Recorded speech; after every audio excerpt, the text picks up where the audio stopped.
जो हमारे यहाँ के चार धाम के पुराने सारे मार्ग हैं, पौराणिक मार्ग हैं, उन सभी मार्गों के बारे में सभी को ठीक प्रकार से जानकारी हो पाएगी।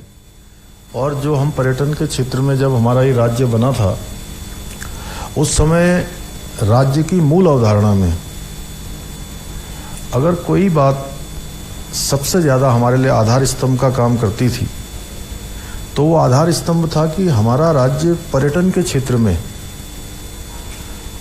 इतना काम करेगा कि हमारी आर्थिकी का मुख्य आधार ही पर्यटन होगा।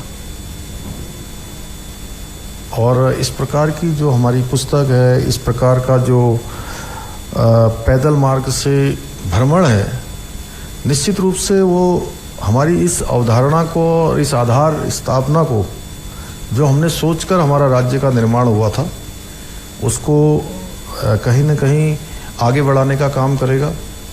कहीं न कहीं एक मार्ग हमारे यहाँ पर 12 महीने ये यात्राएं चलें, लोग ट्रैकिंग पर जाएं तो पैदल मार्ग से जाएं, उसको कहीं न कहीं गति देने का काम और शक्ति देने का दोनों काम होगा।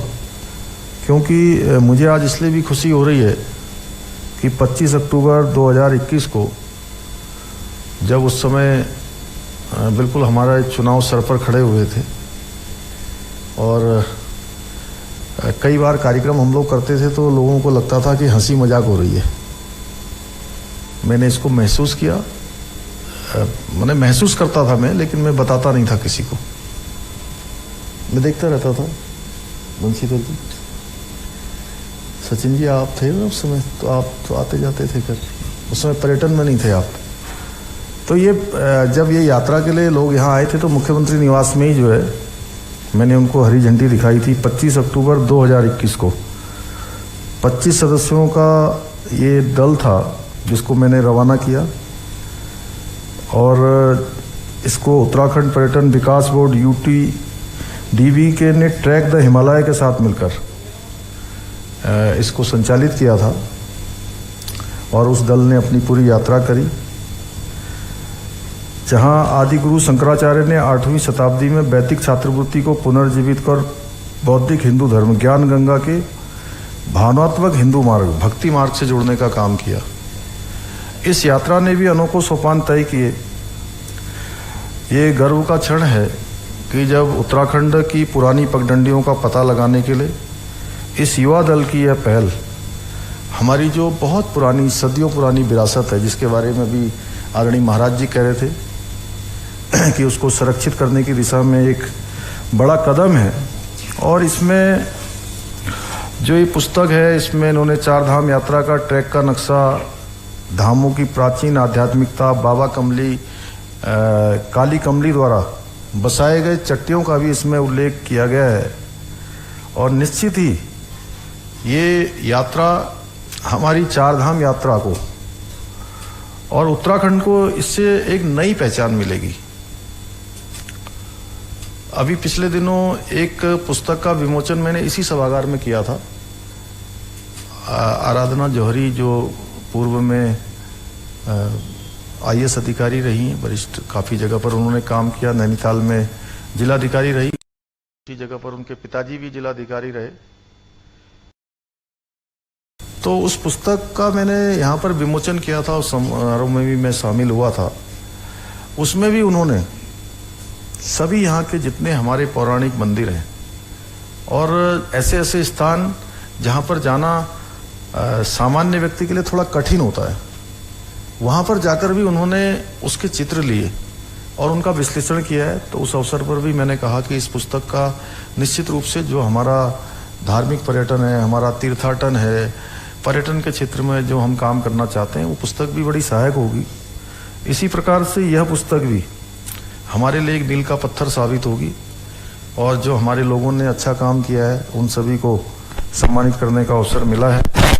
इस वर्ष चूंकि जब चारधाम यात्रा शुरू होने वाली थी तो हम लोगों के लिए बड़ी चुनौती थी। इस बार पहले से हमारा पूर्वानुमान था कि इस बार की यात्रा में बड़ी संख्या में लोग आएंगे, श्रद्धालु आएंगे, पर्यटक आएंगे, और वो अनुमान हमारा ठीक था। और शुरू में तो मैं सच बताऊं तो जिस दिन केदारनाथ जी के कपाट खुल रहे थे रात को 1 बजे, मुझे वहां के जिलाधिकारी का, हमारे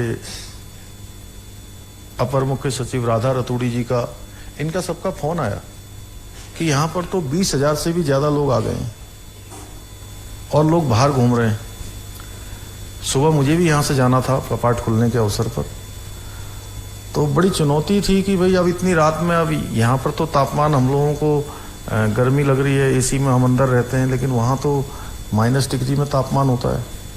रात भर वहाँ पर सहन करना बहुत कठिन काम है।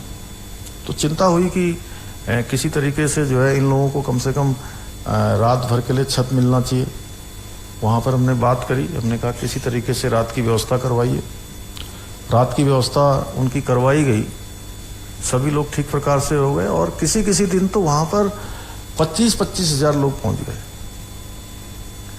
बहुत बड़ी संख्या होने लगी, रास्तों में भी, इधर भी उधर भी। लेकिन सबकी शुभकामनाओं से, भगवान केदारनाथ जी के आशीर्वाद से, बद्रीनाथ जी के आशीर्वाद से, हमारे चारों धामों के, यमुनोत्री, गंगोत्री, माँ गंगा की कृपा से 4 धाम यात्रा, जिस प्रकार की यात्रा में संख्या आई, उसके लिहाज से बहुत ही अच्छे तरीके से उसका संचालन हुआ। और 40 लाख जिन लोगों ने वहाँ पर रजिस्ट्रेशन करवाया था, उसमें से अभी तक 30 लाख के लगभग सभी यात्रियों ने सुरक्षित 4 धाम यात्रा के दर्शन कर लिए, जो अपने आप में अब इस वर्ष का नहीं, पिछले कई वर्षों का रिकॉर्ड है। और मैं माननीय प्रधानमंत्री जी का धन्यवाद करना चाहता हूं। जब प्रधानमंत्री जी केदार बाबा के पुनर्निर्माण के कार्यों का लोकार्पण और शिलान्यास करने के लिए आए थे 5 नवंबर 2021 को, तो 5 नवंबर 2021 को उन्होंने बाबा केदार के प्रांगण से कहा था कि 21वीं सदी का तीसरा दशक ये उत्तराखंड का दशक होगा। और उन्होंने वहां से घोषणा करी बाबा केदार के प्रांगण से। वो शिव भक्त भी हैं, महादेव के भक्त भी हैं, और उन्होंने करा। और इस साल हमारे सामने साक्षात वो काम होने लगा। पहले ही साल इतने श्रद्धालु आ गए। तो हम इस सदी का, हमें इस दशक को उत्तराखंड का दशक बनाना है, यह भी हमको संकल्प लेना होगा। और मोदी जी के नेतृत्व में तो आप लोग देख ही रहे हैं, जो भगवान का भक्त होता है अकरम भाई, भगवान उसी को मौका देते हैं। भगवान हर किसी को मौका नहीं देते। देखिए इसका उदाहरण क्या है, बाबा केदार का पुनर्निर्माण का काम, अगर किसी के मन में इच्छा आती, देश के अंदर इतने धनाढ्य लोग हैं, इतने सारे प्रतिष्ठित लोग हैं, उनके मन में भी भगवान ये कल्पना ला सकते थे। लेकिन आई तो मोदी जी के मन में कल्पना आई। जब 2014 में वो प्रधानमंत्री बने तो उन्होंने केदारनाथ का सारा काम अपने हाथ में ले लिया। एक से एक जो लोगों ने जो है आगे बढ़ चढ़कर जो है उसमें योगदान देना शुरू कर दिया। यहाँ की बात आप देखिए, उधर आप काशी विश्वनाथ चले जाइए। काशी विश्वनाथ आप जाएंगे और पहले के समय में कभी गए होंगे आप, ये बंशीधर तिवारी वहीं उसी के बगल के रहने वाले आजमगढ़ के, आप गए क्या इधर मैं देखने के लिए? मैं भी वहां सन 2001 में गया था। और जब 2001 में मैं काशी विश्वनाथ गया था तो रास्ता भी नहीं था, एक संकरा सा रास्ता होता था। दीपांकर भाई तुम भी जा रहे हो देखने, तो उसमें घुसने में भी बड़ा परेशानी होती थी। और आज आप जाएंगे तो पूरा हाईवे बन गया है। जहां हजारों लोग नहीं आ सकते थे, सैकड़ों लोग नहीं आ सकते थे, अब 5-5 लोगों का कार्यक्रम हो रहा है। कोई शिव भक्त, कोई बाबा भोलेनाथ का भक्त, कोई महादेव का भक्त, भगवान को अगर गंगा जी का जल लाकर जलाभिषेक करना चाहता था तो उसको जल लाने के लिए रास्ता नहीं मिलता था। और अब एक साथ हजारों लोग जल लाकर भगवान विश्वनाथ जी को, भगवान महादेव जी का अभिषेक कर रहे हैं। और ये सौभाग्य मुझे भी प्राप्त हुआ। मैं भी पिछले साल वहां गया तो मैंने देखा। तो ऐसे जितने स्थान है, अभी बद्रीनाथ जी का मास्टर प्लान हमारा चालू हो गया है, उस पर काम शुरू हो गया है। कितने महाराज जी, 265 करोड़ दे दिया हम लोगों ने, 265 करोड़ की स्वीकृति हो गई है और आगे कोई धनराशि की कमी नहीं पड़ने वाली है। और अब नए स्वरूप में जैसे बाबा केदार का प्रांगण हो गया, आज वहां पर सरस्वती घाट बन गया है, नीचे हमारे यहाँ तीर्थ पुरोहितों के आवास बन रहे हैं, आस्था पथ बन रहा है, जहां सुरक्षा दीवार लगाई गई है, आदि गुरु शंकराचार्य जी की समाधि पुनः स्थापित हो गई है। उसी तरीके से आने वाले समय में बद्रीनाथ हम जाएंगे तो वहां भी हम देखेंगे कि नव निर्माण का कार्य, अच्छी पार्किंग होगी, अच्छा आने जाने का रास्ता होगा, अच्छा परिसर होगा, उस सब पर काम चालू हो गया है और सबकी सहमति से हम काम कर रहे हैं, सबके साथ हम संवाद कर रहे हैं। क्योंकि उत्तराखंड का भी हम, जैसे मोदी जी कह रहे हैं, हम देश को आत्मनिर्भर बनाएंगे। राज्य के लिए तो ये जरूरी है कि हम राज्य को इसका नव निर्माण करेंगे और नव निर्माण में जो है हमारा ये जो हमारी धार्मिक स्थल है, इसी तरह से हमारे गंगोत्री यमुनोत्री के लिए प्रसाद योजना में भारत सरकार ने हमें कितने महाराज जी 55 करोड़ रुपया दिया, 55 है सचिन जी, आपको पता होगा, प्रसाद योजना में। हाँ, 55 के आसपास है, 55 से ज्यादा ही होगा। 55 करोड़ रुपया प्रसाद योजना में हमको मिला है। हम वहां पर लिफ्ट की परियोजना बना रहे हैं। अभी मैं प्रधानमंत्री जी से मैंने भेंट की थी और हमारे सड़क परिवहन मंत्री गडकरी साहब से भेंट करी थी, तो उन्होंने बताया कि जल्दी ही जो है आपका जो केदार बाबा को जाने वाला केबल कार का है उसका शिलान्यास होना है, उस पर सारी औपचारिकताएं पूर्ण हो रही है। गोविंद घाट से जो हमारा हेमकुंड जाने वाला जो हमारी लिफ्ट परियोजना है, वह परियोजना भी जो है धरातल पर उतरने वाली है। ऐसे अनेकों स्थानों पर, जैसे भारतमाला प्रोजेक्ट शुरू हुआ तो उसका सर्वाधिक लाभ हमारे राज्य को मिला है। भारतमाला प्रोजेक्ट में एक कोने से दूसरे कोने को जोड़ने का काम हो रहा है, ऑल वेदर रोडों में जोड़ने का काम हो रहा है। उसी प्रकार से जो पर्वतमाला भारत सरकार ने इस बार शुरू किया है, उस पर्वतमाला में भी हमारे राज्य को ही सर्वाधिक लाभ होने वाला है। हमारी अनेकों योजना उसके अंदर आच्छादित होने वाली है। ऐसे अनेकों कार्य इसी प्रकार से कुमाऊं क्षेत्र के प्राचीन जितने भी हमारे मंदिर हैं, जितने वहां जाने वाले मार्ग हैं, उन मार्गों का चौड़ीकरण करना है। भारत सरकार की योजना में जो आच्छादित हो सकते हैं उनको भारत सरकार के साथ आच्छादित करना है। और उत्तराखंड के अंदर जो हमारी सरकार है, हमने अपने संकल्प के रूप में लिया है कि हम मानस खंड कॉरिडोर बनाने का काम करेंगे, जिससे कि उन मंदिरों का सौंदर्यीकरण हो, वहां पर अवस्थापना सुविधाएं बढ़े, वहां बिजली पानी की सुविधाएं बढ़े, उनके पौराणिक जो उनका पौराणिक जो महत्व है या पौराणिक जो उनका स्ट्रक्चर है वह भी बना रहे और साथ में नव निर्माण का कार्य भी प्रारंभ हो। ऐसे अनेकों कार्य लगातार हम लोग कर रहे हैं। और जहां कनेक्टिविटी के लिए ऑल वेदर रोड है, हमारी 889 किलोमीटर की सड़क परियोजना पर काफी काम हो चुका है। इसके साथ ही जो ऋषिकेश कर्णप्रयाग रेल योजना है 125 किलोमीटर, उस पर भी बहुत तेजी से काम हो रहा है। टनकपुर, बागेश्वर, डोईवाला से गंगोत्री यमुनोत्री रेल लाइन के लिए भी भारत सरकार द्वारा सर्वे की अनुमति प्रदान कर दी गई है। हरिद्वार देहरादून रेल लाइन का दोहरीकरण का कार्य भी जल्दी पूरा होगा। आने वाले समय में, आज मैं अभी इससे पहले एक टेलीविजन के कार्यक्रम में था दिल्ली में, तो मैंने कहा उनसे कि जल्दी ही आने वाले कुछ ही सालों में दिल्ली से देहरादून की फ्लाइट बंद होने वाली है, बंद होने वाली। सचिन जी, इनको पता है? अभी सरकार नहीं बंद करने वाली है, ना हम लोग बंद करने वाले हैं, ये आप ही सब लोग बंद कर देंगे। क्योंकि एलिवेटेड जो रोड बन रही है उस रोड से दिल्ली से देहरादून की दूरी मात्र 2 घंटे में और उससे अधिक आधे घंटे और मिला के 2.5 घंटे में पूरी की जाएगी।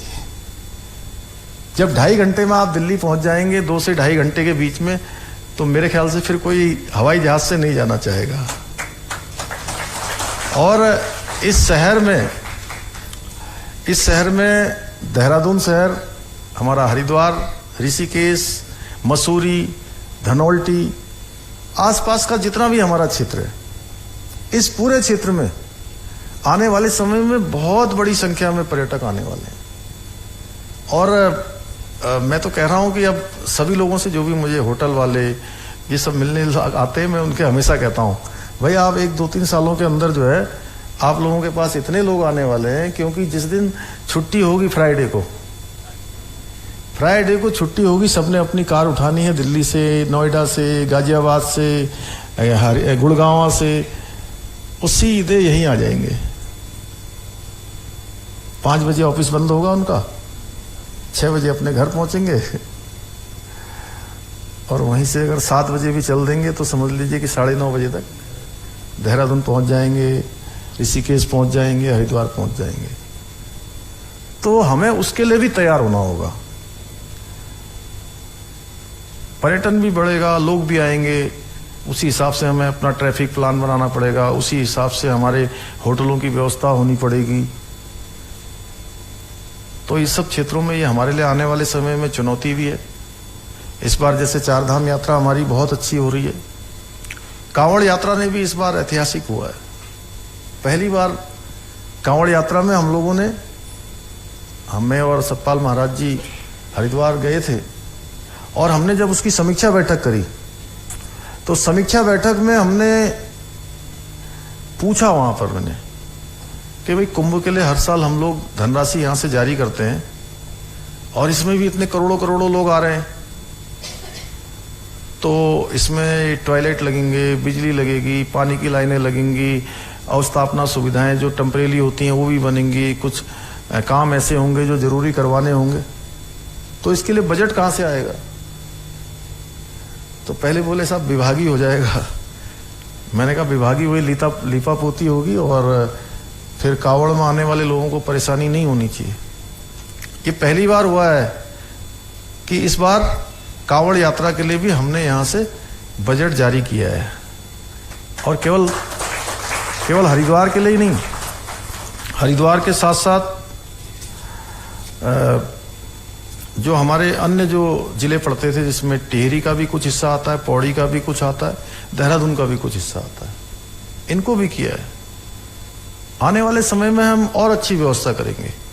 4 धाम यात्रा में थोड़ी बहुत कुछ जो भी कमी पेशी है उसको भी हम पूरा करेंगे।